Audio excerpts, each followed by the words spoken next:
అందరికీ నమస్కారం and welcome to this candid conversation. అప్పుడెప్పుడో ఒక మహానుభావుడు, ఐ థింక్ దీపక్ చోప్రా గారు అనుకుంటాను, ఏజ్లెస్ బాడీ టైమ్లెస్ మైండ్ అని ఒక పుస్తకం రాశారు.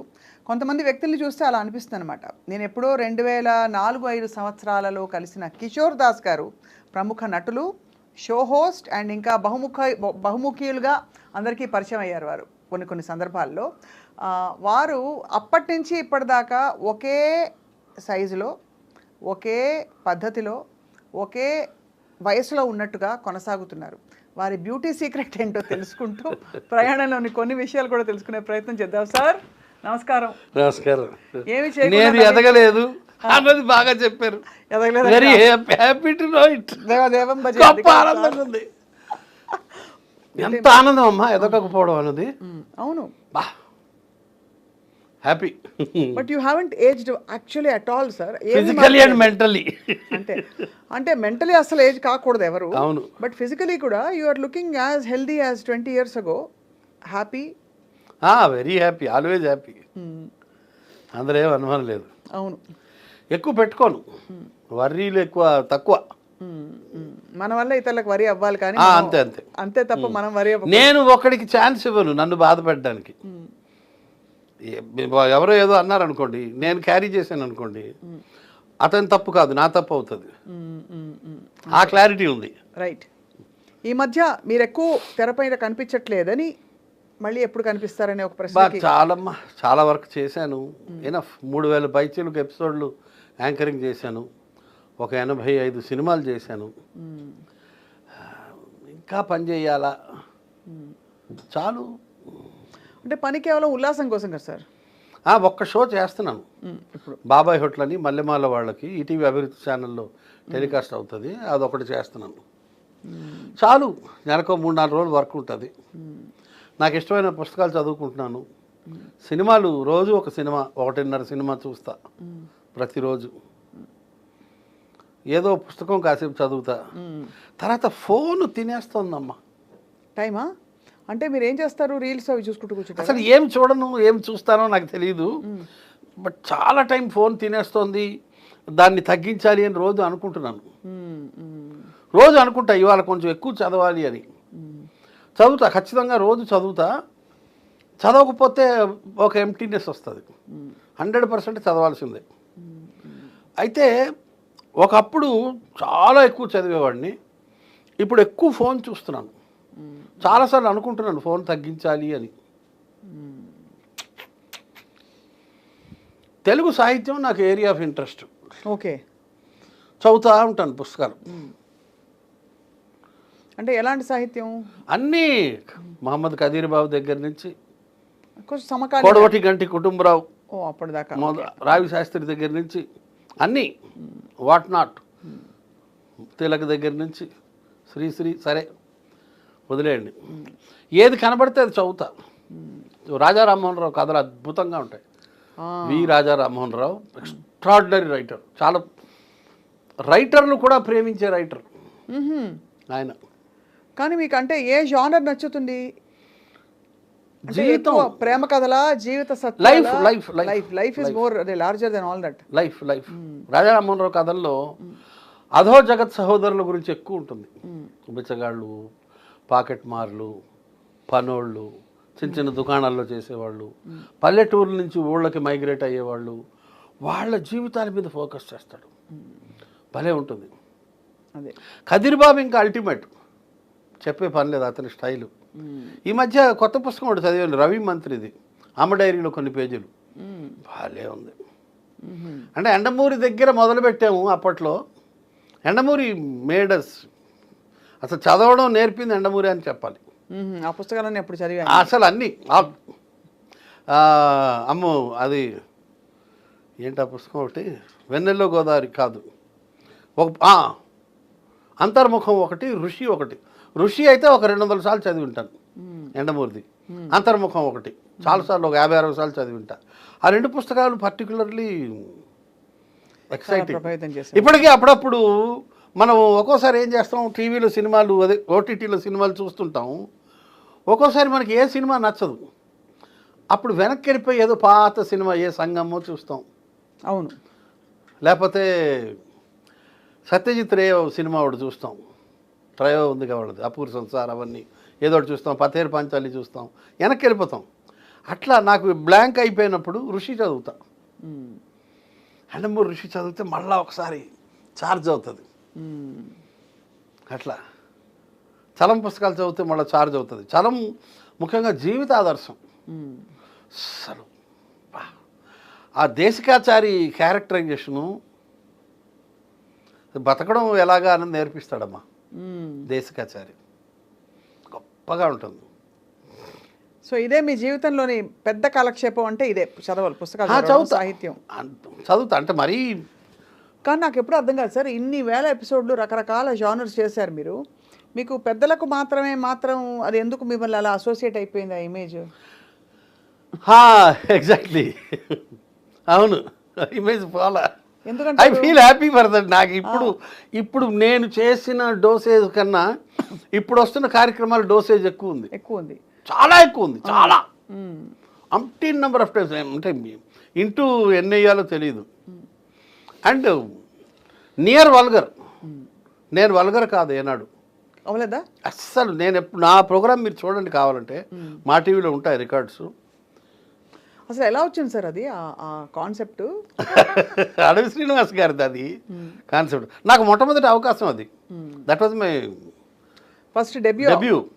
అది కూడా కొంత ఉంటుంది, ఫస్ట్ డెబ్యూ. బాగున్నాయి రెండు. సో దానివల్ల అది ఆ జానర్ తో మీరు బాగా పాపులర్. నా క్లోజ్ ఫ్రెండ్స్ వాళ్ళ భార్యలు, అంటే ఎవరి ఫ్రెండ్స్ వాళ్ళ భార్యలు కూడా నేను ఆ ప్రోగ్రామ్ చేసే రోజుల్లో మాట్లాడేవారు కాదు, ఇళ్ళ లోపలే దాక్కునేవాళ్ళు. అవునా? 2003లో మామూలుగా నేను ఇంటికి వెళ్తే అన్నయ్య అని వచ్చే ఆడవాళ్ళు ఇంట్లో దాక్కునేవారు. నేను వెళ్తే తిరస్కరణ అది తెలియదమ్మా. కొంత అంటే ఉంటుంది కదా ఆ రోజుల్లో, కొంచెం అంత ఫ్రీగా లేదు. ఇప్పుడు అందరూ సార్ చేతిలో కెమెరా ఉండి రీల్స్ ఇష్టం వచ్చినట్టు అన్ని రకాల జోకులు వచ్చేస్తున్నాయి. సెల్ ఫోన్ వచ్చిన తర్వాత సొసైటీ మారిందండి, పాడు చేసింది సమాజం. అవును. బాగు చేసింది తక్కువ, చెడు చేసింది ఎక్కువ. మనోళ్ళు చెడు వెంటనే ఎక్కువ తొందరగా, bad news travels fast. Correct, that happens.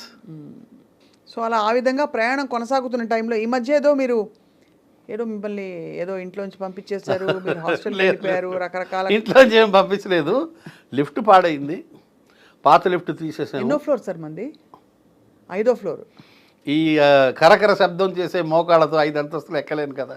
అవును, ఏదో ఒకసారి అంటే ఎక్కొచ్చు, కష్టపడి. ఎప్పుడో ఒకసారి ఒక అరగంటకి పడుతుంది ఎక్కడానికి. అదే మెల్లిగా 4 మెట్లకి కూర్చుని అలా అయితే వెళ్ళొచ్చు, కానీ అది రోజు అప్ అండ్ డౌన్ కష్టం అని చెప్పి మీరు హాస్టల్కి మారిపోయారా?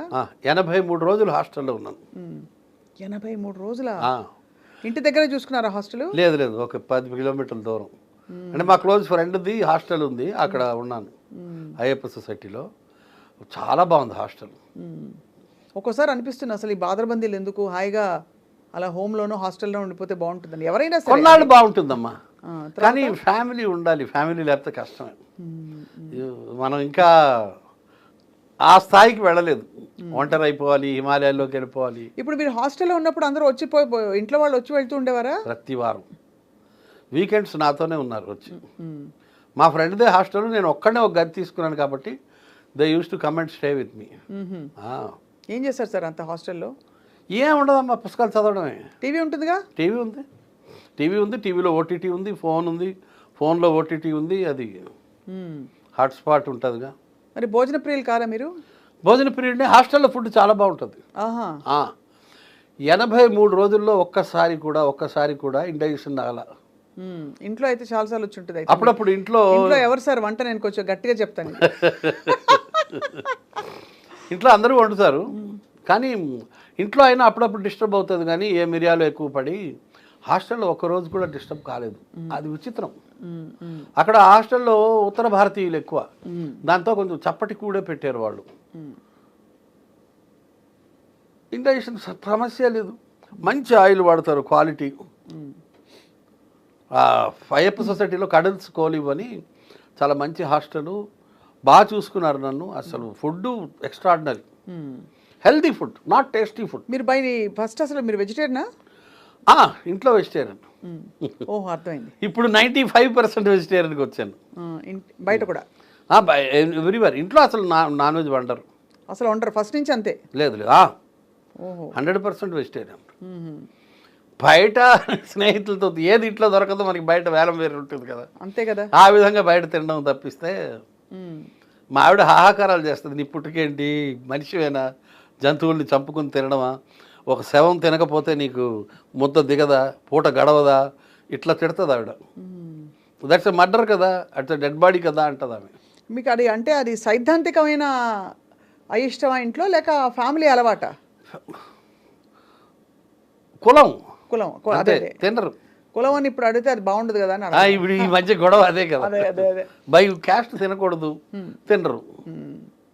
సో అర్థమైంది ఆ విధంగా నేను అయితే. కుళ్ళిపోయాను. మీరు అదే అండ్ మీరు విస్తరించిన కులం.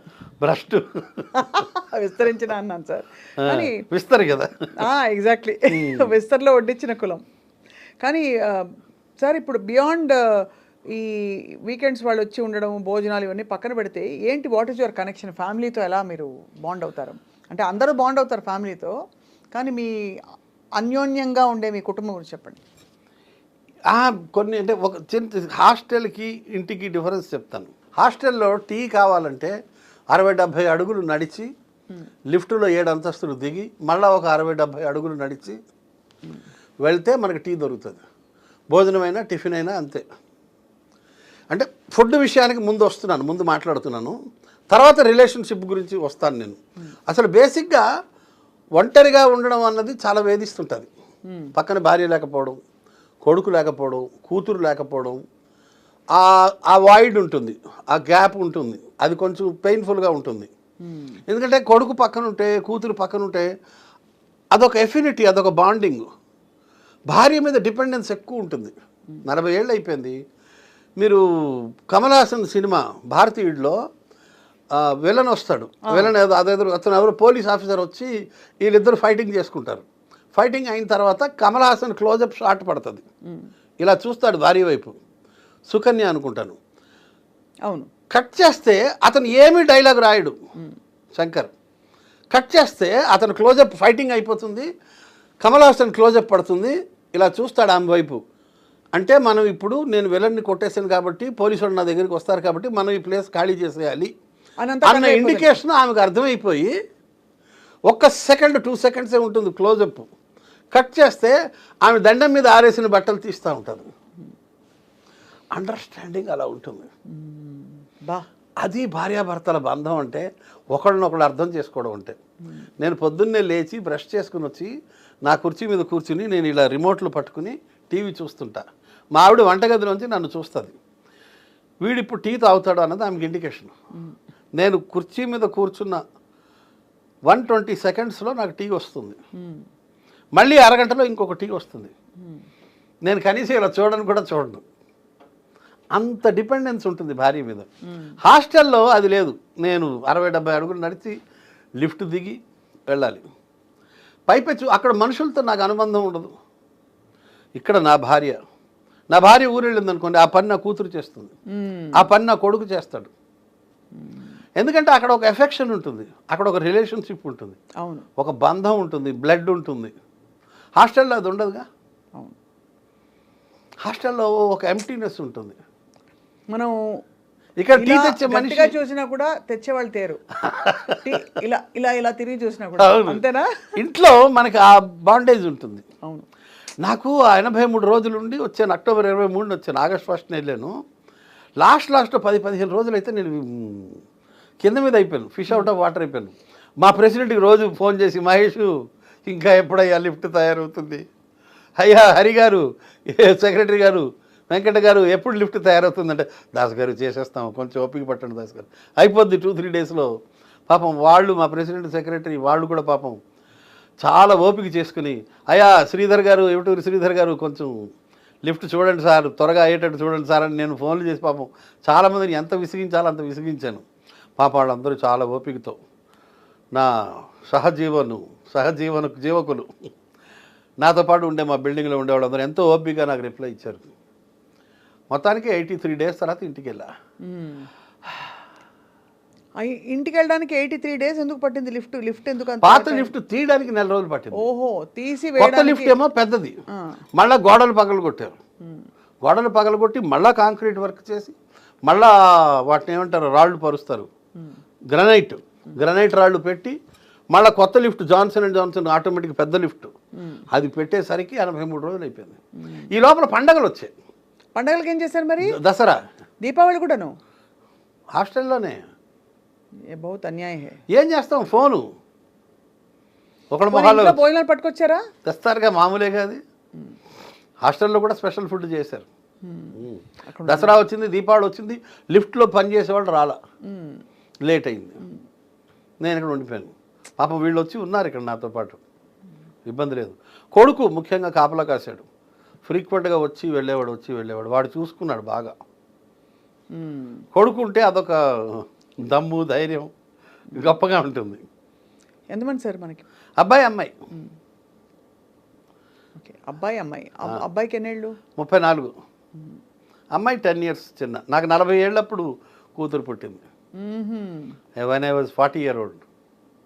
And she is now 24. So అయితే మీరు 64. 63 years and few days. మొన్న అక్టోబర్ 11 అమితాబ్ బచ్చన్ నేను ఒకే రోజు, సంవత్సరం తేడా. అబ్బా, పుట్టాం. చాలా మీరు ఈవెంట్ఫుల్ లైఫ్ అంటే ఫస్ట్ నుంచి. కానీ ఈ ఎంటర్టైన్మెంట్ మీడియాలోకి అసలు ఎలా వచ్చారు మీరు? అనుకోకుండా వచ్చాను. నేను ఈనాడు ఆంధ్రజ్యోతిలో కొద్ది కాలం ఉద్యోగం చేసి జర్నలిస్ట్గా ఉన్నారు. తర్వాత వదిలేసి అడ్వర్టైజింగ్ ఏజెన్సీలో అనువాదాలు చేసుకుంటూ ఉండేవాడిని. మీరు చెప్పిన కొన్ని కోట్స్ చెప్పరా? ఒక ఐడియా మీ జీవితాన్ని మార్చేస్తుంది. అది మీద సార్ నేను విరివిగా చాలాసార్లు వాడేసుకున్నాను. మంచిదేగా, ఒక్క ఐడియా జీవితాన్ని మార్చేస్తుంది. ఐఎమ్ ప్రౌడ్ ఆఫ్ యూ అమ్మా. ఎన్నిసార్లు వాడుకుంటామో అది లోయల్ ఇంటాస్ వాళ్ళకి రాశారు. గిరి సార్ మేనేజర్ అప్పుడు. ఆ ఏజెన్సీతోనే ఒక మంచి అనుభవం ఉంది, చెప్తాను. అట్లా చాలా రాశాను. తర్వాత స్మాల్ సేవింగ్స్ కూడా రాశాను. సొమ్ము భద్రం భవిత బంగారం అదొకటి రాశాను. దానికి ఇంగ్లీష్ ఏదో ఉండే, సేఫ్ మనీ ఫ్యూచర్ ఏదో ఉండే. ఒరిజినల్ పట్టుకోను నేను, భావంలోకి వెళ్ళిపోతాను. అంటే ట్రాన్స్లేషన్స్ ఇవి. ఐడియా మీ జీవితాన్ని మార్చేస్తుంది. అది కూడా అనువాదమే. అనువాదం ఒరిజినల్ ఏంటో. Original an idea changes your life, something like that. అదే నేనంతా ఒకేసారి వస్తుంది థాట్ అనమాట. ఇంగ్లీష్లో థాట్ వస్తుంది, అక్కడ ఇంగ్లీష్ లైన్, ఇక్కడ తెలుగు లైన్ రాస్తాం. అట్లా వాయిస్ కూడా ఇచ్చారు కదా మీరు యాడ్స్కి, వాటికి. ఏది మీరు ఎక్కువ బాగా తృప్తినిచ్చిన జాబ్ అంటే మీ వర్క్ ఏది? ఈ యాంకరింగ్ ఒకవైపు, యాక్టింగ్ ఒకవైపు, అడ్వర్టైజింగ్ లైన్ ఒకవైపు, ఇంకోవైపు వాయిస్ ఇవ్వడం. జర్నలిజం. అవునా? ఎవరినైనా ఉతికారేసారా? అలాంటి జర్నలిజమా? కాదు, మంచి జర్నలిజం అంటే మంచి అంటే ఐఎమ్ సేయింగ్ నేను జర్నలిజం, కల్చరల్ రిపోర్టింగ్ చేసేవాడిని. పెద్ద జర్నలిస్ట్గా పెద్ద గొప్పగా సాధించింది ఏం లేదు, మీలాగా సాధించింది ఏం లేదు. నేను మనుషుల్ని సాధిస్తా సార్, ఏం సాధించాను తెలియదు కానీ అంతేగా. నేను ఇంట్లో వాళ్ళని సాధిస్తుంటాను. జర్నలిజం తర్వాత అడ్వర్టైజింగ్ ఏజెన్సీలో పనిచేసేవాడిని. ఒకరోజు ఏదో ఇట్లా కూర్చుని ఉంటే యాడ్ ఏజెన్సీలో ఒక ఆమె మాలిని రెడ్డి అనే మేడం వచ్చి, దాస్ నువ్వు చిన్నప్పుడు ఎప్పుడు నాటకాలు వేసానని చెప్పావు నాకు, ఇవాళ ఏదో ఆడిషన్స్ జరుగుతున్నాయి, ట్రై చేయి ఒకసారి అంది. చాలామంది వచ్చి వెళ్ళారు, నచ్చట్లేదు సార్కి అంటే, నేను ఎప్పుడో చిన్నప్పుడు 2-3 నాటకాలు వేసానమ్మా, నాకు పెద్ద అనుభవం లేదంటే, పర్లేదు వెళ్ళు అన్నారు. వెళ్ళాను. ఆయన ఎవరు నువ్వు అంటే, ఇట్లా ఇక్కడ ట్రాన్స్లేటర్ని సార్, కాపీ రైటర్ని, Telugu copywriter, Telugu translator, acting experience ఉందంటే, మెట్రికులేషన్లో ఒక నాటకం, ఇంటర్మీడియట్లో ఒక నాటకం, మా ఊరిలో సర్వేశ్వర గారి డైరెక్షన్లో ఒక నాటకం, మెట్రికులేషన్లో డీకే మేషారు, సహదేరావు గారి మేషారు వాళ్ళ డైరెక్షన్లో ఒక నాటకం, ఇంటర్మీడియట్లో ఒక ఒరియా నాటకం ఏదో చేశాను. సరే నీకు ₹1,00,000 ఇస్తున్నాను, కూర్చో, ₹1,00,000 నీకు ఇస్తున్నాను, ఫేస్ చూపించాను. చూపెట్టాను, ఆనందం. బాగుంది, చాలా బాగా చేసావయ్యా, చాలా ఆనందం, బాగా చూపెట్టావు, ఒక 50,000 వెనక్కి తీసుకుంటున్నాను, ఎక్స్ప్రెషన్ ఇవ్వు అన్నాడు. ఇచ్చాను. మళ్ళీ ఒక 25,000 ఇస్తున్నాను అన్నాడు, మళ్ళీ తీస్తున్నాను అన్నాడు. ఆ వేరియేషన్స్ చేయమన్నాడు, చేశాను. 3 రోజుల తర్వాత షూటింగ్ ఉంటుందో వచ్చే అన్నాడు. స్పాట్లో డిసైడ్ చేశాడు ఆయన. అట్లా స్మాల్ సేవింగ్స్ యాడ్కి ఫస్ట్ వర్క్ అనమాట అది. అప్పటికి మీరు ఇలాగే ఉండేవారా? ఇంకా బాగా సన్నగా ఉండేవారా? లేదు, లావుగానే ఉన్నాను. నేను పెళ్ళైన 5 ఏళ్ళకి లావు అయిపోయాను. మీ ఆవిడ వంట అంత బాగుంటుందా సార్? లేదమ్మా, మా జీన్స్ అలాగే ఉంటుంది, జెనెటిక్. ఇంట్లో అందరూ ఇలాగే ఉంటారు. సో అట్లా ఎంటర్ అయ్యాను. మెల్లగా ఇంట్రెస్ట్ కలిగింది, అరే ఇందులో ఏదో ఉంది అని. మెల్లగా ఈ సీరియల్స్, చిన్న చిన్న మోడలింగు, అప్పుడు ఏవో మోడలింగ్ చేశా, స్మాల్ సేవింగ్స్కి, సిడిఆర్ హాస్పిటల్కి, ఏవో రకరకాలు చేశాను. ఫండు కాలింగ్ అని టాటా టెలి సర్వీసెస్ వాళ్ళకి, ఇలాగ చాలా మోడలింగ్ కూడా చేశాను అప్పట్లో. మెల్లగా టీవీ ఫీల్డ్లోకి వచ్చాను. ఒకానొక పార్టీలో అడవి శ్రీనివాస్ గారు కలిసి అవకాశం ఇచ్చారు. మొదటి టెస్ట్లో ఫెయిల్ అయ్యాను, తర్వాత పాస్ అయ్యాను. మెల్లగా వచ్చేసింది. తర్వాత ఈటీవీ 2లో ఆహా అనే ప్రోగ్రామ్ 7 ఏళ్ళు చేశాను. తర్వాత ఎవరి గోల వారిది సూపర్. ఎవరి గోల వారిది అయితే సూపర్ హిట్. ఒక 5 ఏళ్ళు దున్నేశారు మీరు. అసలు ఆ షో కోసం వెయిట్ చేసేవారు అందరూ. ఇందాక మీరు లక్ష్మీ పార్వతి వాయిస్ చేశారు కదా, కొంచెం చేయండి ఒకసారి, చెప్తాను. అంటే ఏ విధంగా? ఇప్పుడు ఏదైనా నన్ను ఇంటర్వ్యూ చేయండి లక్ష్మీ పార్వతి. ఎంతో గొప్ప నటులు, గొప్ప రచయిత కూడా అవ్వవలసిన కిషోర్ దాస్ గారు ఉన్నారు మనతో. నమస్కారం కిషోర్ దాస్ గారు. నమస్కారం. మా ఎవరి గోల వారిది ప్రోగ్రాంలో ముఖ్యంగా చెప్పాలంటే అన్ని వాయిస్లు ఒకే మనిషి ఇచ్చాడు. ఎవరు సార్ వాళ్ళు? భవిరి రవి.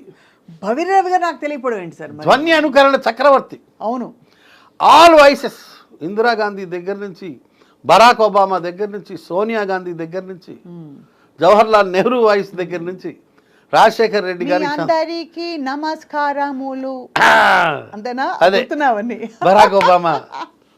అసలు ఏంటేంటో చేసేస్తాడు ఆయన, మాయ చేసేస్తాడు. అవును అవును, అద్భుతం. మీరు మిమిక్రీ చేస్తుంటే గుర్తొచ్చింది మా భవిర్ రవి. నాకు ఇంట్రెస్ట్ సార్ మిమిక్రీ. నేను కూడా ఒక 8-10 గొంతులు అలా ప్రాక్టీస్ చేసి చిన్నగా. భవిర్ రవి 150కి పైగా గొంతులు చేశాడమ్మా. అయ్యో, ఆయన తోపు జీనియస్. అసలు నాకు ఆశ్చర్యం వేస్తుంది, అంత టాలెంట్ ఎట్లా ఉంటుంది ఒక మనిషి దగ్గర అని. అన్ని వాయిస్లు చేయడం అంత చిన్న విషయం కాదు. అండ్ దాదాపు నేరుగా చేస్తాడు ఆయన. చంద్రబాబు అంటే దాదాపు చంద్రబాబు దగ్గరగా వెళ్తాడు. మీరు చేయరా సార్ మిమిక్రీ? అస్సలు రాదమ్మా, అసలు. మీరు జస్ట్ వచ్చి సూత్రధారుడు అంతే. మీరు వచ్చి అనేసి ఇదేం జరిగిపోతుందని నేను కొంచెం సెటైర్ బాగా పలుకుతుంది నాకు, కొంచెం. అంటే మెయిన్గా అంటే నేను డైరెక్టర్స్ యాక్టర్ని ఆల్వేస్. నాకు పెద్ద సొంతంగా ఏమి అన్ని తెలివితేటలు ఉండవు, అంత టాలెంట్ కూడా లేదు. అయ్యో. కానీ డైరెక్టర్ చెప్పింది పట్టుకోగలుగుతా. మాకు అంజద్ బాబు గారు డైరెక్టరు. ఆయన అసలు ఆయన కూడా చాలా సహజ వేటకారి, మామూలు కాదు రియల్ లైఫ్లో కూడా అంతే. ఆయన చెప్తాడు, నేను చేసేస్తాను. నేను ఏ షూటింగ్కి వెళ్ళినా కూడా, నేను ఇప్పుడు వినోద్ ఫిల్మ్ అకాడమీలో ప్రిన్సిపాల్గా పనిచేస్తున్నాను. నేను మా స్టూడెంట్స్కి ఎప్పుడు చెప్తుంటాను, డైరెక్ట్ షూటింగ్కి వెళ్తే ఫస్ట్ డైరెక్టర్ నాడి పట్టుకోండి అంటాను.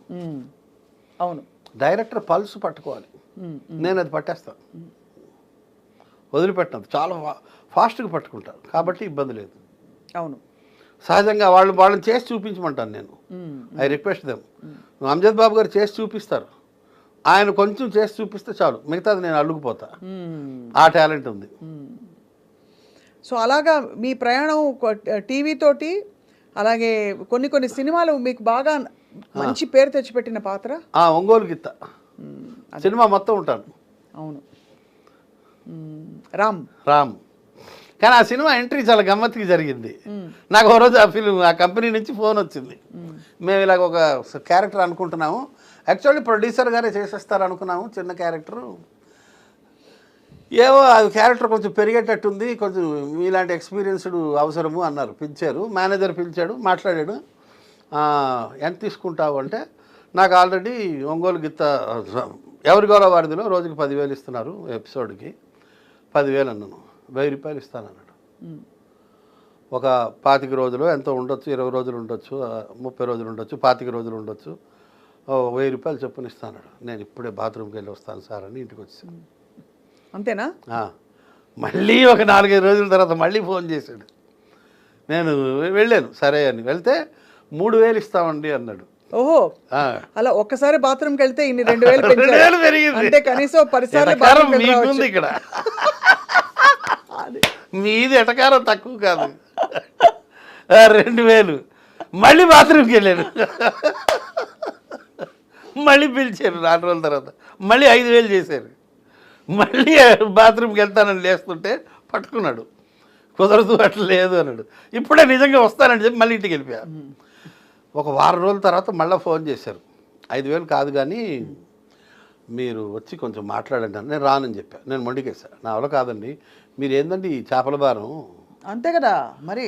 ఈ మేనేజర్లు ఎంత సంస్థకి మిగులుద్దామా అని ఆలోచిస్తాను. అంతేగా, వాళ్ళ పనే అది. పాపం వాళ్ళు మాత్రం ఏం చేయగలరు. నేనైతే చెప్పాను, నేను రానండి, మీ చేపల బేరం నా వల్ల కాదు, మానేయండి, అక్కర్లేదు, నాకేం అవసరం లేదన్నాను. డైరెక్టర్ గారు పిలుస్తున్నారు అని చెప్పారు. డైరెక్టర్ పిలిస్తే వెళ్ళాలి. Director is the boss, director is the God for an actor. వెళ్తే ఆయన చెప్పాడు, దాసు, నేను ఒక సినిమా ఫ్లాప్ అయింది నాది, ఒక సినిమా హిట్ అయింది. ఆ సందిగ్ధంలో, ఆ సంధి కాలంలో నేను ఉన్నాను. నాకు కూడా ఈ సినిమా ఒక పరీక్ష.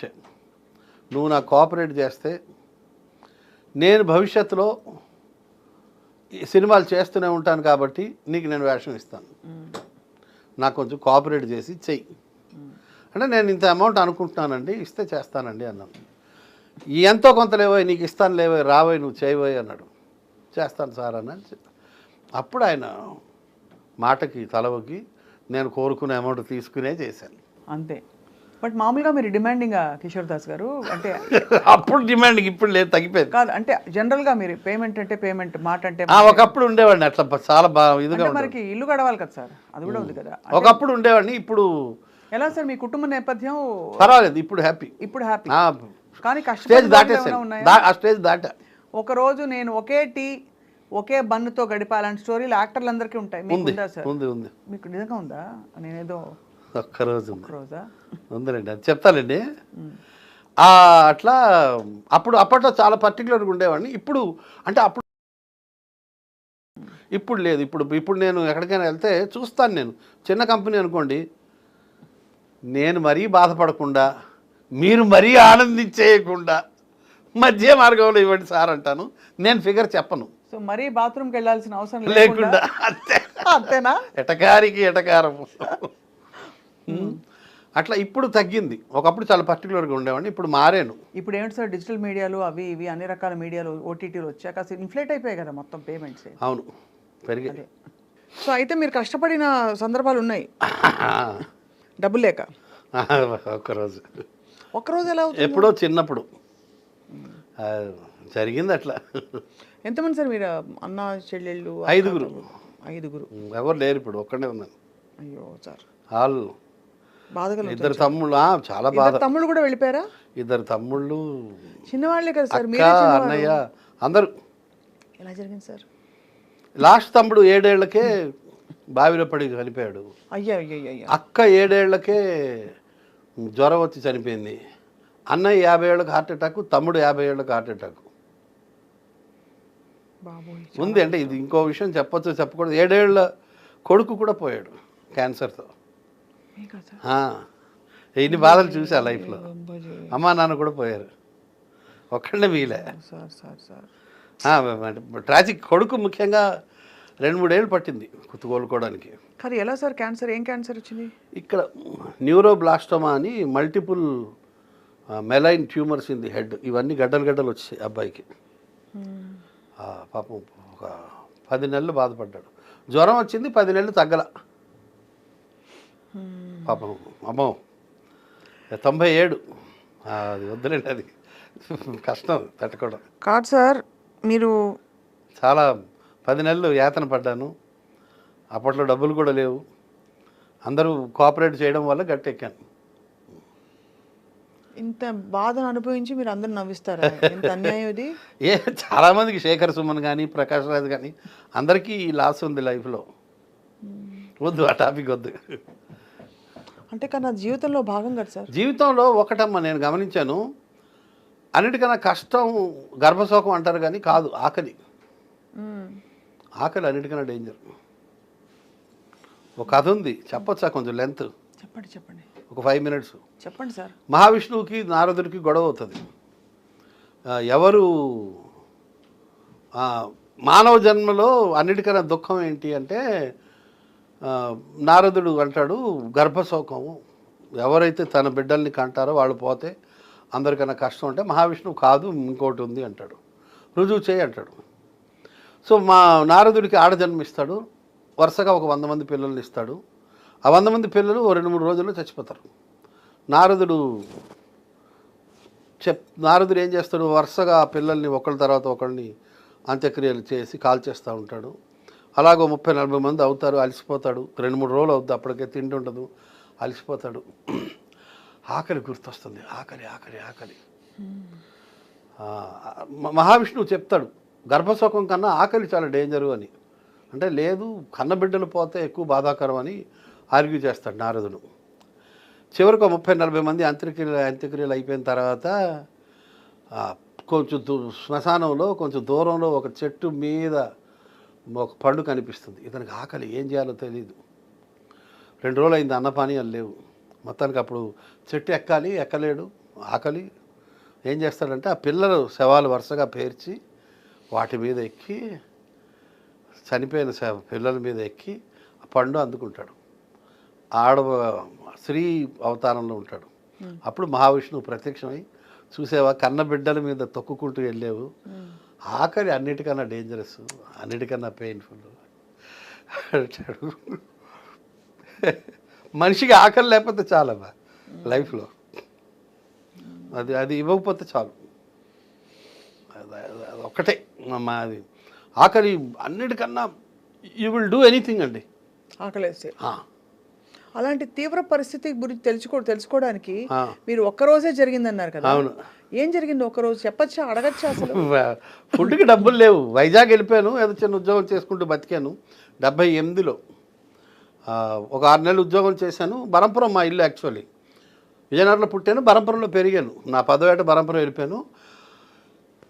మెట్రికులేషన్ పాస్ అయ్యాను. తర్వాత వ్యాపారం ఏదైనా చేయొచ్చులే అనుకుని ముందు ట్రైనింగ్ కోసం బట్టల షాపులో ఉద్యోగం చేశాను.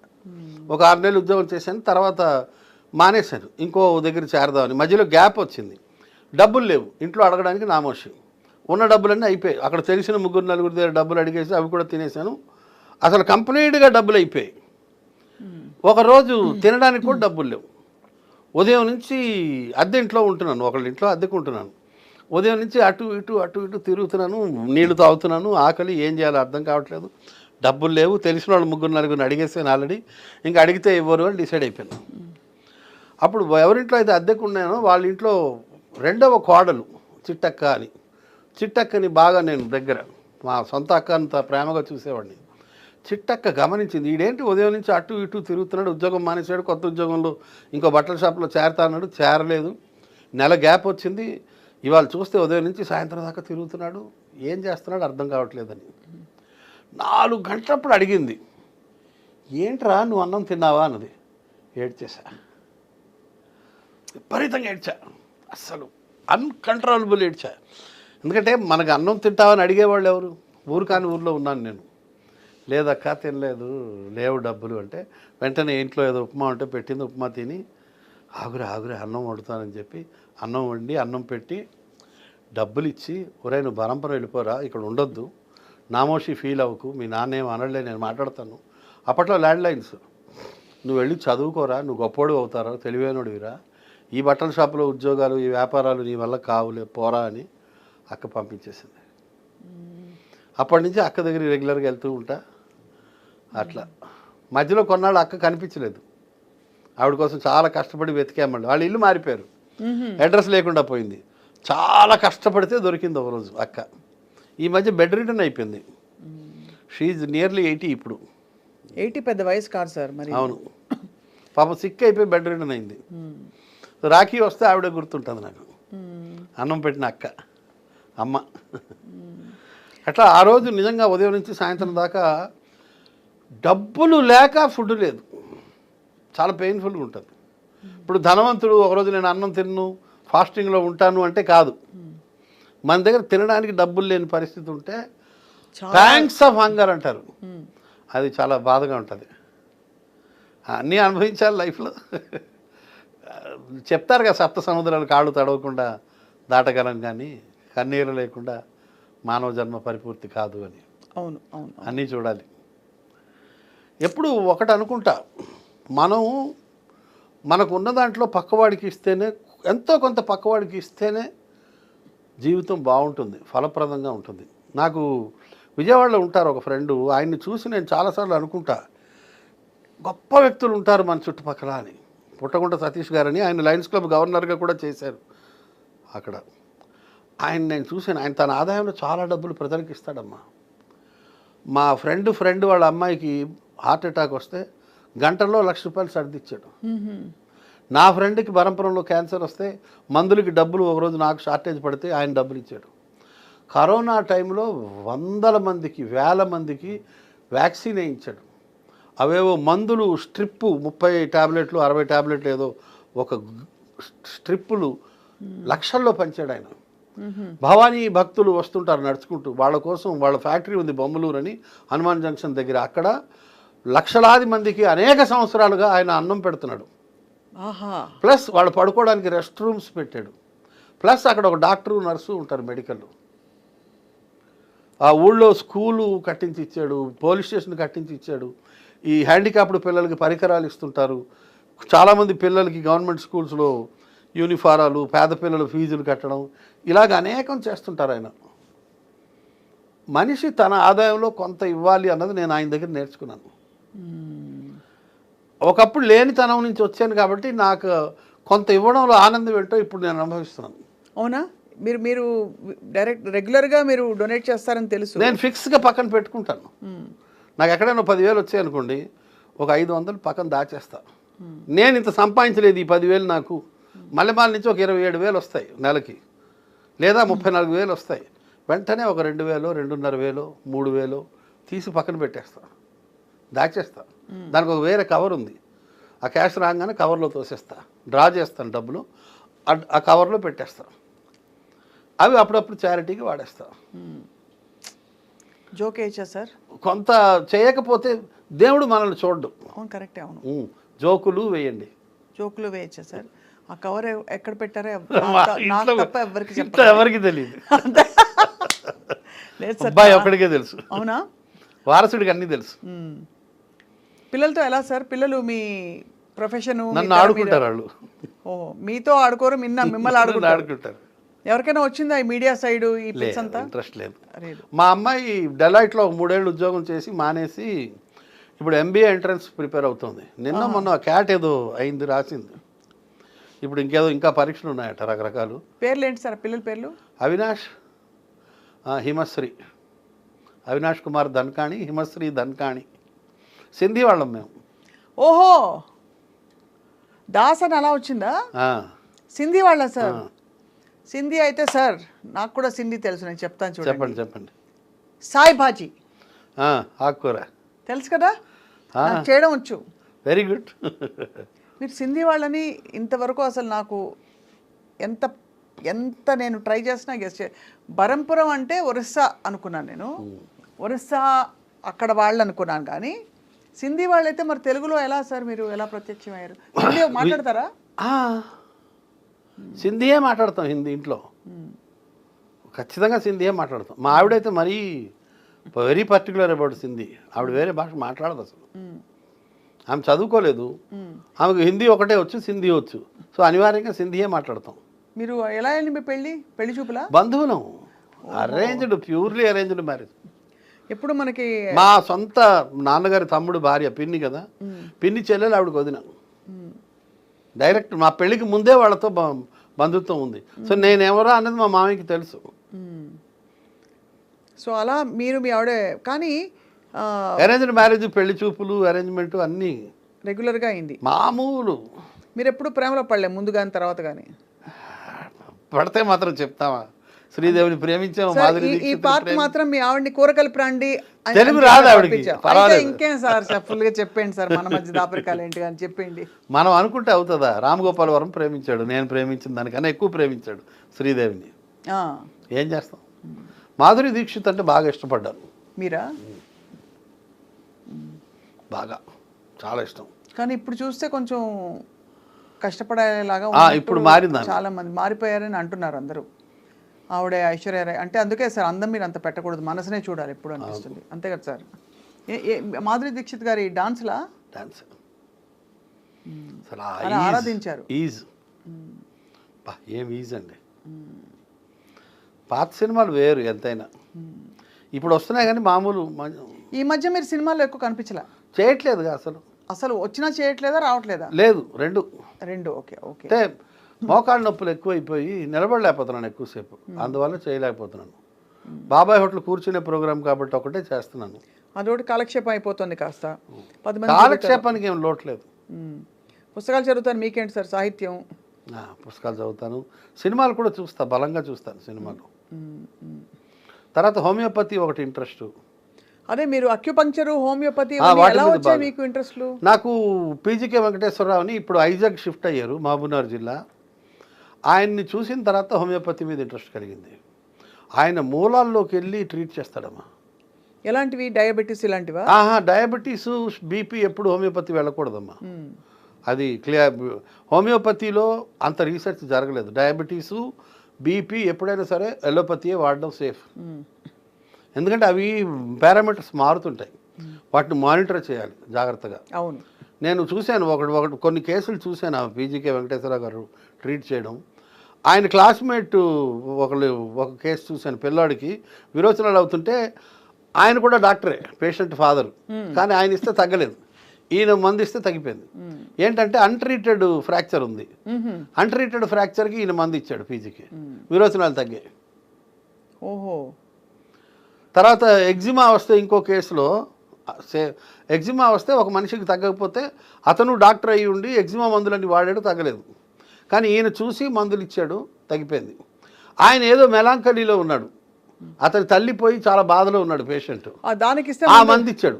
యాసిడ్ ఫాస్ అని ఒక మందు ఉంది హోమియోపతిలో. అవును, తెలుసుగా. Melancholy after the death of an intimate person లక్షణం. వెంటనే క్షణాల్లో, గంటల్లో తగ్గిపోయింది ఆయనకి. ఎగ్జిమా డ్రై అయిపోయింది. ఆయన ఎక్కడ ఉంటారు సార్ ఇప్పుడు? ఐజా అనే విలేజ్లో ఉంటున్నారు మహబూబ్నగర్ జిల్లా. ఓహో. ఈ 70+ జీనియస్ ఆయన. అసలు ఇలాంటివి ఎన్నో కేసులు ఆయన చేస్తుంటాడు, సాల్వ్ చేశారు. బ్యూటిఫుల్. కాంప్లికేటెడ్ డిప్రెషన్కి మంచి మందులు ఇస్తాడు ఆయన. మనుషులు డిప్రెషన్లో మానసిక. ఎల్లోపతిలో మళ్ళీ రీసెర్చ్ అంత లేదు, హోమియోపతిలో రీసెర్చ్ ఉంది డిప్రెషన్కి. ఆక్యుపంచర్లో కూడా మంచి మందులు ఉన్నాయమ్మా. నేను చూస్తున్నాను ఈ మధ్య ఆక్యుపంచరు.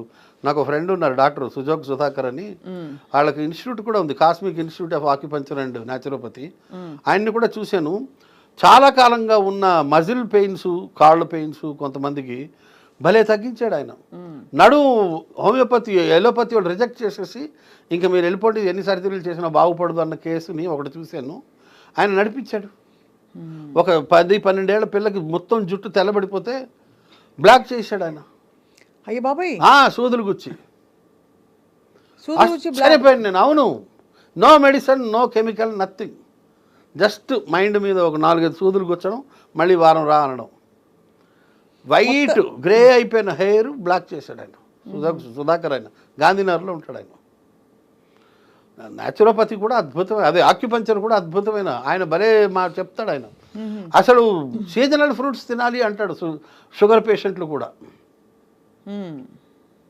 అది న్యాచురోపతి వాళ్ళు. మన ఎలోపతి డాక్టర్లు ఏమో షుగర్ ఉన్నవాడు అసలు అరటిపండు తినకూడదు, ఒక పావు అరటిపండు తినాలి, అరటిపండు తినాలి అని నోరు కట్టేస్తారు. ఆయన లేదు, తింటే మంచిది, మామిడిపండు సీజన్లో మామిడిపండు తినండి మంచిది అంటాడు ఆయన. బాగుంది సార్. అయితే వీళ్ళిద్దరు మీ ఫ్రెండ్సా? బాగా. వీళ్ళందరినీ దగ్గరగా చూశాను నేను, కేసులు డీల్ చేయడం. అసలు అబ్బో, ఈ సోరియాసిస్ తగ్గదు. అవును. ఒక రిటైర్డ్ ఇంజనీర్కి డాక్టర్ పీజీకే వెంకటేశ్వరరావు తగ్గించాడు. తగ్గిస్తే ఆయన బాగా డబ్బు గలడు, రిటైర్డ్ ఇంజనీర్. ఒక స్థలం రాసి ఇచ్చాడు పీజీకేకి. ఓహో. జాక్పాట్ కొట్టేసావు పీజీకే అన్నాను నేను. అంతే కదా. పేటే గౌడే కాకే వెంకటేశ్వరరావు. జాక్పాట్ అంటే స్థలం కొట్టడం ఏంటండి బాబు, స్థలం రావడం ఏంటి అని ఆయన. అంటే ఆయన డిసైడ్ అయిపోయాడు. ఆయన పిల్లలందరికీ సెటిల్ చేసినట్టున్నాడు డబ్బులన్నీ. సోరియాసిస్ తగ్గదు అని ఆయన ఫిక్స్ అయిపోయాడు. ఈయన తగ్గించాడు. తప్పకుండా మీ ద్వారా ఈ ఇద్దరు వ్యక్తుల్ని మేమందరం కలవాలి సార్. కలుద్దాం, ఎంత మాట. కానీ మాకు స్థలాలు లేవని ముందే చెప్పేస్తాం. ఆయన ఫీజు గురించి పెద్ద పట్టించుకోవడం. అవునులేండి, అలాంటి వాళ్ళే ఇలా ఇంత డెడికేటెడ్గా ఉంటారు. ఆయన ఇచ్చింది పుచ్చుకుంటాడు, ఏం మాట్లాడు. చాలా ఎక్సలెంట్. అసలు మా సుధాకర్ అయితే డబ్బులు కూడా అడగడు. అవునా? ఇచ్చేవాళ్ళు ఇస్తారు అంటాడు ఆయన, అంతే. ఇవ్వగలిగే వాళ్ళు ఇస్తారు. దాస్ గారు ఆయన ఎప్పుడు వస్తారు సార్? సుధాకర్ గారు మళ్ళీ ఆయన ఇక్కడే ఉంటారు గాంధీనగర్లో. ఓకే, కావాలంటే ఒక రోజు పిలిపిద్దాం, ఇంటర్వ్యూ చేద్దాం. తప్పకుండా ఇంటర్వ్యూ చేద్దాం. ఆయన ఇంకా తెలుసుకోవాలి అక్యుపంక్చర్ గురించి. నాకు అది ఆశ్చర్యంగా ఉంటుంది అసలు. 2 సూదులు గుచ్చితే మన రాజారామన్ రావు, ఈ కథా రచయిత, ఆయనకు కూడా కాళ్ళు బాగా నొప్పులుంటే అనేక సంవత్సరాలుగా జస్ట్ కొన్ని సూదులతో తగ్గించాడు ఆయన గుచ్చి. సార్ మీరు పాటలు కూడా మీకు ఇష్టం కాబట్టి మీరు పాడితే వింటాను. మీకు కాదు ఇప్పుడు భావయామి విన్నాను నేను. అక్యుపంక్చర్ మీద పాట పాడండి. ఉన్నాయి, నాకు రావు పాడడం. చెప్పండి సార్. నిజంగా గుర్తులేవు పాటలు. గుండు సూది అమ్మో, అంటే మిమ్మల్ని చూస్తే మా అందరికి చమత్కారం వెటకారం అలా ప్రవహిస్తున్నాయి. ఉబికి వస్తుంది. కానీ చాలా రేర్ కాంబినేషన్ కిషోర్ దాస్ గారు మీరు. సమాజం మారిందండి. చెప్పాలంటే నేను గమనిస్తున్నాను మా చిన్నప్పుడు పరిస్థితులకి ఇప్పుడు పరిస్థితులకి. ఇప్పుడు నాకు ఒక 10 మంది బామ్మరుదులు, ఎవరి ఇళ్లలో వాళ్ళే ఉంటున్నారు. ఒక అన్నదమ్ముడి ఇంటికి ఇంకో అన్నదమ్ముల పిల్లలు వెళ్ళట్లా.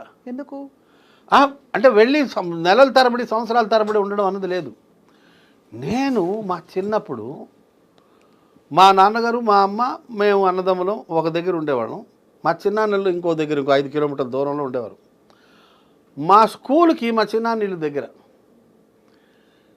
నేను మా చిన్నాన్న ఇంట్లోనే ఉన్నాను for years, not for days months, for years. 5 ఏళ్ళలో 7 ఏళ్ళలో వాళ్ళ ఇంట్లో ఉన్నాను నేను. మా చిన్నాన్న విపరీతంగా కొట్టేవాడు, నన్ను చదివించేవాడు. నేను బాగా చదవాలన్నది ఆయనకి లక్ష్యం. మా చిన్నానికి అప్పుడు కొత్తగా పెళ్ళయింది. మా పిన్ని నా బట్టలు ఉతికేది. నాకు అప్పుడు 9-10 ఏళ్ళు. మా పిన్ని అప్పట్లో 18 ఏళ్ళు అంత కొత్తగా పెళ్ళి వచ్చింది. ఏనాడు ఎవడేడు ఏంటి మీ అన్నయ్య కొడుకు నేనెందుకు మోయాలి అని ఏనాడు మా చిన్నాన్నని విసుక్కోలేదు. జఠానంద్ ధన్కాని, భగవాన్ దాస్ ధన్కాని, 2 అన్నదమ్ములు. జఠా చిన్నాన్న నన్ను కొట్టి కొట్టి చదివిస్తే మా పిన్ని అడ్డం పడేది. ఏంటి చంపేస్తావేంటి పిల్లోడిని అనేది. నేను వాళ్ళకి పిల్లలు పుట్టక ముందు నేను కొడుకుని. ఇప్పుడు మా అమ్మ నాన్న లేరు, నాకు వాళ్ళే అమ్మ నాన్న. Joint family. ఈరోజు అట్లా లేదు. 10 మంది బామ్మర్దులు, వాళ్ళ పిల్లలు ఒకరింటికి ఒకళ్ళు వెళ్ళట్లేదు. సంవత్సరాల తరబడి ఉండడం ఏంటి, అసలు వారం కూడా ఎవరింట్లో ఎవరు ఉండట్లేదు. మేము ఉన్నాం. నాకు తెలియదు అసలు మా అమ్మ నాన్న ఇంట్లో ఉన్నాం. నేను మా చిన్నాన్న ఇంట్లో అంతకాలం ఉండకూడదన్న విషయం నాకు తెలీదు. వాళ్ళు కూడా ఏనాడు ఏ ఒక్కరోజు అబ్జెక్ట్ చేయలే. ఏంటి ఇన్ని రోజులు ఉంటాడని, వీడేంటి ఇక్కడ ఉంటున్నాడని మా పిన్ని ఒక్కరోజు చెప్పలేదు. వస్తే ఎప్పుడు వెళ్తారు మళ్ళీ అని అడుగుతారు కదా. అవును, ఎన్ని రోజులు అమ్మ ప్రయాణం అని, అంతేనా? మా పిన్ని ఒక్కరోజు మా చిన్నాన్న వదిలేండి, సేమ్ బ్లడ్ పోని. పిన్ని ఒక్కరోజైనా అడిగిందా? లేదే. నువ్వు ఎన్నాడు రా ఇక్కడే ఉండిపోయావు రా, 5 ఏళ్ళు అయిపోయింది పోరా అని ఒక్కరోజైనా అనాలి కదా. అనలే, ఈనాటికి అనదు. బొంబాయిలో ఉంటారు, అక్కడ ఒక గది ఉంది. నేను ఎప్పుడు వెళ్ళినా ఆ గదిలో ఉంటా. అది నీ గదేరా అంటది మా పిన్ని ఇప్పటికీ. గది నాదే అంటారు. Super sir. ఆ అనుబంధాలు చూసిన తర్వాత ఇప్పుడు మనుషుల్ని చూస్తూ ఉంటే ఎవరి ఆ ఆస్తి మా మామయ్య పోయారు, అత్త పోయింది, వాటాలు వేసేసుకున్నారు, అన్నదమ్ములు పనిచేసుకున్నారు. ఎవరి గోల వాళ్ళది, ఎవరి జీవితాలు బతికేస్తున్నారు. మా టైంలో అట్లా లేదు. అంటే సౌకర్యాలు కూడా పెరిగాయి కదా సార్. ఇప్పుడు ఏ మాటకు ఆ మాట మాట, ఖర్చులు పెరిగాయి. ఖర్చులు సౌకర్యాలు అన్నీ ఇప్పుడు ఎవరికి వాళ్ళకి తీరికలు లేవు అంతా. ఇప్పుడు ఒక చోటు నుంచి ఇంకో చోటుకి వెళ్ళాలంటే ఇదివరకు ఒక రోజులో మనం ఒక పనే చేసేవాళ్ళం. అది చేస్తే మహా ఘనకార్యం అని ఉండే పరిస్థితులు అలా ఉండేవి అప్పుడు. ఇప్పుడు ఈ తరంలో ఇప్పుడు మేము పరిగెట్టాం అనుకోండి, ఫర్ ఎగ్జాంపుల్ సార్, ఇక్కడ ఒక షూటింగ్ అవుతుంది, అక్కడ ఇది అవుతుంది, ఈ లోపల అక్కడికి వెళ్ళిపోవాలి, ఆ పని చేసేయాలి, ఈ లోపల కూరగాయలు కొనేసుకోవాలి, అన్ని పనులు మల్టీ టాస్కింగ్. ఇది కూడా ఒక కారణం అంటారా? తీరిక లేదు సార్. అనుబంధాలు తగ్గిపోయాయి, ప్రేమలు తగ్గిపోయాయి. ఇంకెన్నాళ్ళు ఉంటానో కానీ ఇవన్నీ చూస్తుంటే అప్పుడప్పుడు ఆలోచిస్తుంటే నాకు అర్ధరాత్రి మెలకు వస్తుంటుంది. నేను మళ్ళా లేచి పుస్తకం చదివే లోపల, టీవీ చూసే లోపల కాసేపు ఆలోచిస్తుంటా.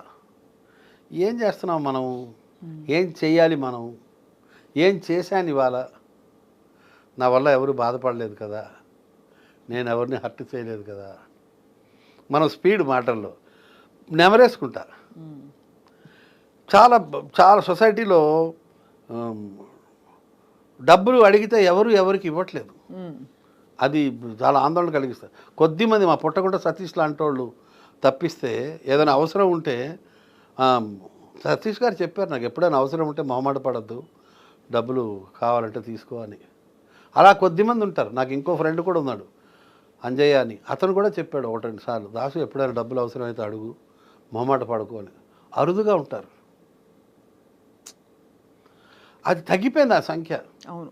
ఒకప్పుడు ఎంతెంత డబ్బైనా ఒకళ్ళకొకళ్ళు ఇచ్చి పుచ్చుకునేవాడు, వడ్డీ అన్న ప్రశ్నే లేదు. అదేవిధంగా ప్రేమలు ఉండేవి, అదేవిధంగా హెల్పింగ్ నేచర్ ఉండేది. ఒకరికొకడు చాలా విషయాల్లో సహాయపడేవాళ్ళు.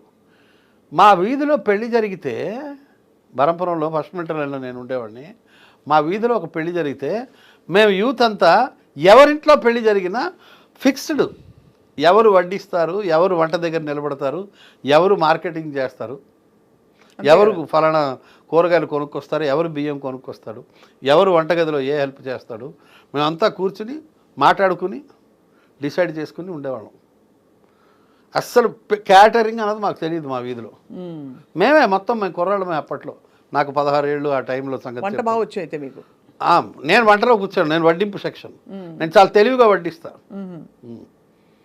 తక్కువ వడ్డిస్తా. ఎవడైనా ఎక్కువ తింటుంటే ఎక్కువ వేస్తా, లేదా ఎంత అవసరమో అంత అబ్జర్వ్ చేసి వేస్తా.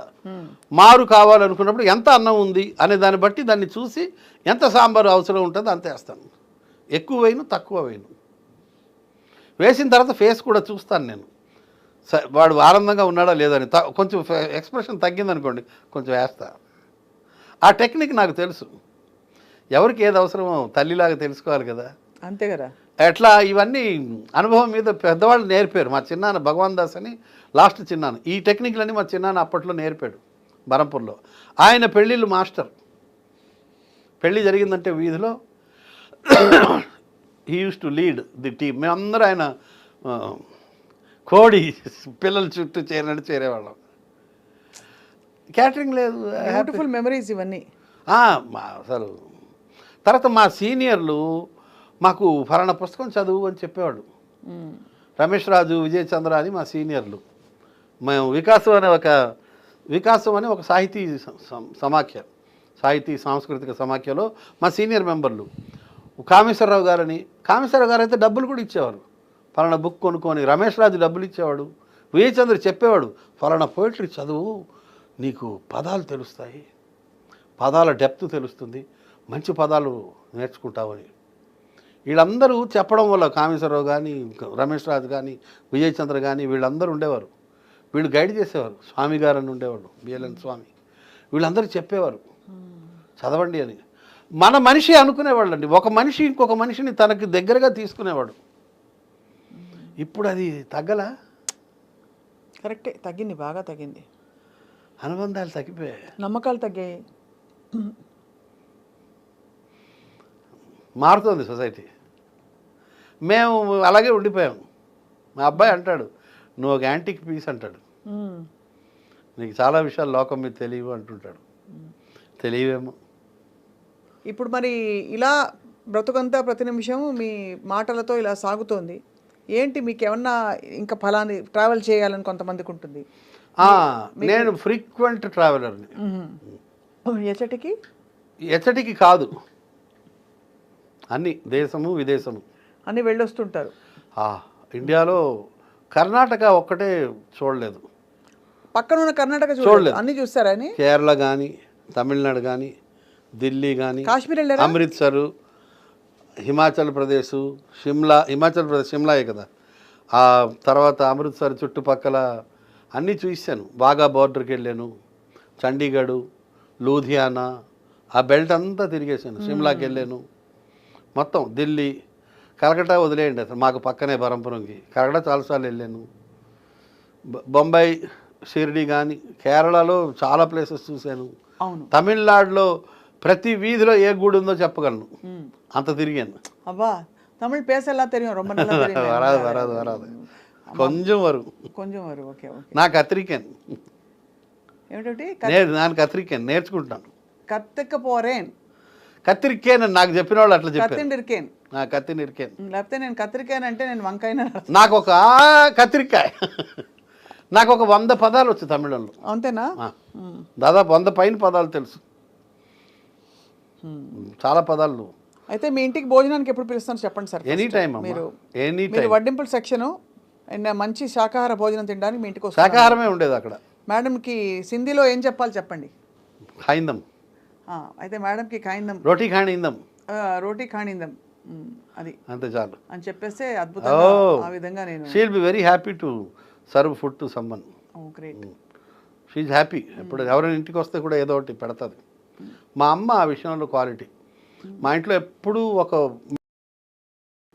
రాత్రిపూట అన్నం మిగిలేదు. ఆ పొద్దున పూట తాలింపేసి ఎవరో ఒకరు తినడం ఇప్పుడు లేదు. మా అమ్మ ఉండగా అప్పుడు పూర్వం అలా ఉండేవి కదా సార్ పరిస్థితులు. అంటే వంటలు కూడా అలా ఎక్స్పెక్ట్ చేసేవారు ఎవరో వస్తారని. ఎవరో ఒకరు ఇప్పుడు రాకపోకలు కూడా తగ్గిపోయాయి. మీరు అన్నట్టు ఇందాక ఏదో క్యాజువల్గా మనం మాట్లాడడం కానీ వాస్తవమే. ఇదివరకు టైంకి భోజనం టైంకి ఎవరో వచ్చేయడం, ఆగండి ఆగండి అన్నయ్య గారు బియ్యం పడేస్తున్నానని కానీ. శ్రీ మహావిష్ణువు వచ్చాడు అంటారు. నాకు క్లోజ్ ఫ్రెండ్ ఉన్నాడు సుందరరామ శాస్త్రి అని. వాళ్ళ మమ్మీ నన్ను పెద్ద కొడుకు అంటది. ఆవిడ నేను భోజనం టైంకి వెళ్తే మహావిష్ణువు వచ్చాడురా అంటది అబ్బాయితో, మా తమ్ముడితో. అది ఆడు అసలు ఆవిడ ఆ మాటకి ఎంత ఆనందం. ఆవిడ ఎన్ని వందల సార్లు తిన్నాను నేను వాళ్ళ ఇంట్లో భోజనం అమ్మ బతికుండగా. ఎప్పుడు భోజనానికి టైంకి కానీ వెళ్ళాను అనుకోండి ఖచ్చితంగా భోజనం చేయాల్సిందే. అండ్ ఉంటుంది అక్కడ భోజనం. అది ఆశ్చర్యం. ఎప్పుడు ఉంటుంది వాళ్ళ ఇంట్లో భోజనం, నాకు భోజనం పెడతారు. అండ్ ఒక్కరోజు కూడా ఆవిడ ఈడెందుకు వచ్చాడు అన్న ఫీలింగ్ లేదు. చాలా ఆనందంగా పెడతారు ఆవిళ్ళు. సుందరరామ శాస్త్రి అని ఎంత ఆనందంగా పెడుతుందంటే అమ్మ భోజనం. బా సేమ్ క్వాలిటీ వాళ్ళ ఆవిడకి కూడా వచ్చింది. వాళ్ళ అక్క కూతురే, ఆ బ్లడ్డే కదా ఆ క్వాలిటీ. అన్నం పెట్టడంలో ఆనందం పొందుతారు. ఆ జనరేషన్ వాళ్ళు ఉన్నారు ఇప్పటికీ. ఉన్నారు సార్, ఇప్పటికే ఉన్నారు. అండ్ ఇప్పుడు యూత్లో కొంచెం ఆ క్వాలిటీస్ మనం ఇన్కల్కేట్ చేయాలి. సాంఘిక జీవనం గురించి మనం కొంచెం పిల్లలకి నేర్పిస్తూ ఉంటే మంచిది. అవును సార్, అది నేర్పాలి. అతి త్వరలో మీరు కొత్త ప్రోగ్రామ్ ఇలా రావాలి. Thank you. కిషోర్ అని. అవును, అంతేనా? ఏదైనా ఒక టాపిక్ తీసుకుని ఇలాంటితోటి మీరు ఇంకా కనిపించాలి, వినిపించాలి, నవ్వించాలి, కవ్వించాలి అని కోరుకుంటున్నాం సార్ కిషోర్ దాస్ గారు. మీ లైఫ్లో ఇన్ని జరిగి మీరు ఇలా ఉన్నారు ఇంత హ్యాపీగా అంటే అది మీ పరిణతికి భగవంతుడి అపారమైన కృపకి ఒక తార్కాణం అని చెప్తూ మీ సమయం కేటాయించి మాకు బోల్డ్ విషయాలు చెప్పినందుకు ధన్యవాదాలు. థ్యాంక్ యూ అమ్మా. ఇక అతి త్వరలో హోమియోపతాయ నమః, అక్యుపంక్చరాయ నమః. అంతే. థ్యాంక్ యూ అమ్మా. Thank you sir.